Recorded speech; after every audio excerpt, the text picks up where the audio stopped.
सांगाल आज या ठिकाणी जे आहे ते यंत्रसामुग्री वाटप करण्यात आलेली आहे महापालिकेच्या वतीने आणि मुख्यमंत्र्यांच्या मार्गदर्शनावर बघायला तर अनेक महिलाच्या चेहऱ्यावरती काय आनंद दिसतो। काल देखील 100 रुपये घ्यास जो तो मोदी सरकारने कमी केला आणि गणित म्हणजे आज देखील यंत्रसामुग्री वाटप पात्र लोकांना म्हणजे महिलांना एक स्वयंरोजगार व्हावा आणि त्याच्यातून त्यांनी काहीतरी कमाई करावी यासाठी या उपक्रमाचं आयोजन जे आहे ते मुख्यमंत्र्यांच्या मार्गदर्शनाखाली आणि रवींद्र फाटक यांच्या मार्गदर्शनाखाली सुरू करण्यात आले।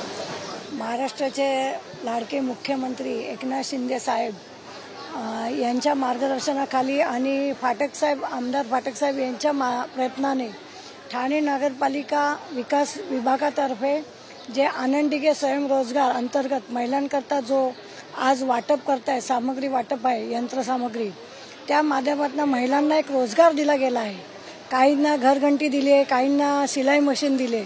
याचं कारण असं आहे की त्यांच्या घरामध्ये त्यांचा हातभार लागला पाहिजे, त्यांना एक स्वयंरोजगार आज उपलब्ध करून दिलेला आहे आपल्या लाडक्या मुख्यमंत्र्यांनी। आणि त्याच्या व्यतिरिक्त काल जे 100 रुपये आपल्याला गॅस कमी झाला आपल्या केंद्र सरकारकडनं त्या महिलांसाठी हा दुगुणित सुखाचा आनंदाचा दिवस आहे आज तसं म्हटलं गेलं तर। मला वाटतं ह्या आपले जे मुख्यमंत्री आज महाराष्ट्रामध्ये काम करतात शिंदे साहेब यांच्यामुळे मला वाटतं महाराष्ट्रामध्ये महिलांचा जो मॉप आणि महिलांचा जो आज महिलांसाठी त्यांचा प्रयत्न जो राहिला प्रत्येक ठिकाणी जो ज्येष्ठ नागरिकांना लाभ दिला जातोय पेन्शन वगैरे आणि आज महिलांना हे सगळं वाटप करून त्यांनी मला वाटतं आज आमच्या नगरपालिकेमध्ये महिलांच्या माध्यमातून 11,000 महिलांना वाटप झालेलं आहे।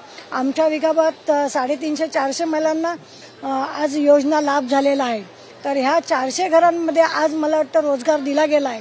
तर 400चे म्हणजे आज 1200 लोक ते 2000 लोकांचा आज रोजगार चालू झालेला आहे आणि पुढच्या टप्प्यात काही राहिलेत त्यांना दिलं जाईल।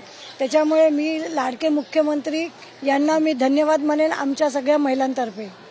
महिलांना बसमध्ये अर्ध्या तिकीट प्रवास असेल, महिलांसाठी अनेक उपक्रम होतात।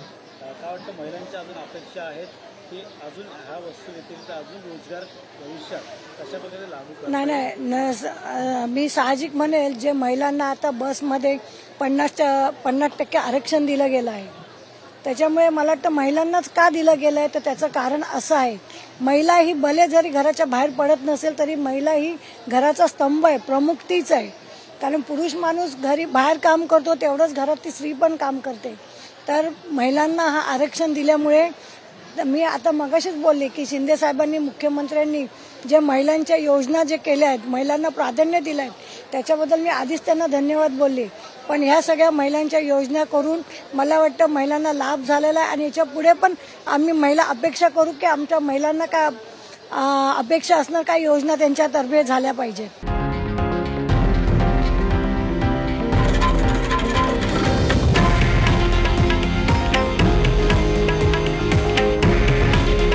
हे आहे देशातील नंबर 1 न्यूज नेटवर्क आणि आपण पाहत आहात TV9 मराठी। काळजी तुमची, हित महाराष्ट्राचं।